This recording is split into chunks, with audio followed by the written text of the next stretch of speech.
Welcome the Minister here today. I suppose it's great to see this national climate and air roadmap. The questions I suppose that we're seeing coming from the farming community is, there's a lot of concern. The sector is going through a huge change, a massive change in the last number of years. I grew up on a farm and I suppose it was dry stock and suckler and all the rest, but it's just massive changes. And the people who are able to do those jobs full time now are very limited, a lot more part-time farmers.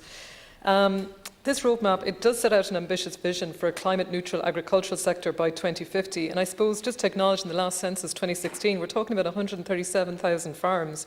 And it's farm income that we have to protect. And the balance is that with climate action, we also have to protect the planet. I understand that this is a living document, Minister, and I'm presuming that that means that we'll be able to adapt it as it goes through its different processes in the years ahead. To ensure that it meets the requirements of both farmers and also the climate. The agriculture and food sector, I suppose, continues to play a vital role in Ireland's economy, with agri-food exports accounting for 9.5% of total exports and a value of over 14.5 billion. Ireland is now the 6th largest net exporter of beef in the world. It just shows that Ireland is leading when it comes to agri-food in the world. But again, it is about our challenge to reduce greenhouse gases and transition to a more sustainable long-term strategy. But farmers, can do this working together, but we do need such support from the state and from the Department of Agriculture. And we've seen even this year alone how farming has adapted, both through Brexit, COVID, online marts where we know that the National Broadband Plan hasn't even been rolled out. They're in intervention areas and haven't been able to access broadband. I suppose from the west of Ireland, we know very clearly that farming is what keeps our smaller towns and villages going. Just as you've mentioned there, some of the targets under this Climatise plan, for me, one of the crucial areas is research and innovation, is how we're really going to target meeting some of those technological demands to help farming and help farmers. It has to be key about how we support them. And as you've mentioned, Teagasc, and I know Minister Martin Hayden, it falls under his remit as well.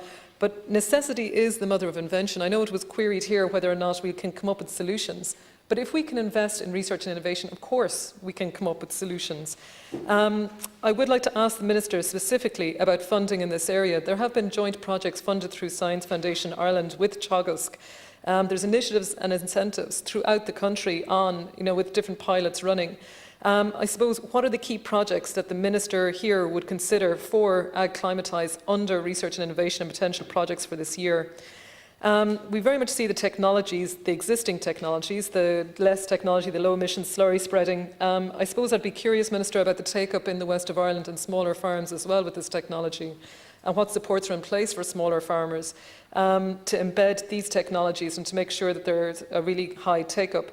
Genomics breeding as well is a crucial one. Methane, and as you've mentioned, looking at feed additives. Fertiliser and how we're moving to protected urea.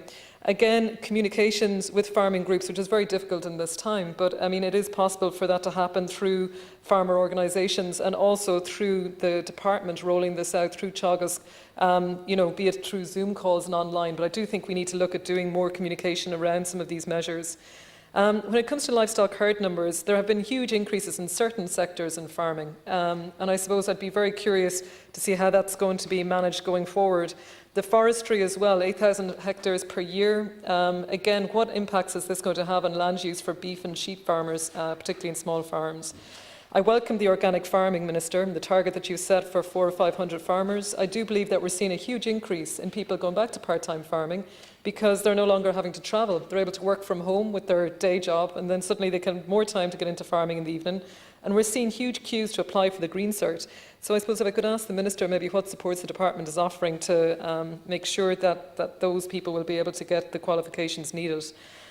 Just in terms of Bord na Móna, there is a huge focus now on the state-owned bogs because they've moved away from peat production. So there's a huge focus on state-owned bogs been targeted here for conservation and, of course, becoming the carbon sponge. For where I am in Ballinasloe in East Galway and South Roscommon, the Greenway is coming, the cycleway is potentially coming down that area. And I suppose just to highlight that we have conservation unique areas in that section. We also have in Mount Bellew in East Galway, Carnagapple Bog actually, and Birdwatch Ireland have spoken immensely about this unique resource that's actually at a European and international level a huge one. And I just would like to ask people, if you have a chance this evening, do watch RT. They're going to be filming Carnegoppel Bog actually, which is going to be amazing. I suppose just very finally, Minister, my last couple of points is just the investment from the Department in Research, just how much that would be this year, just Board BIA, the communication and marketing, and then just competing for markets with Brexit with Board BIA. Thanks very much.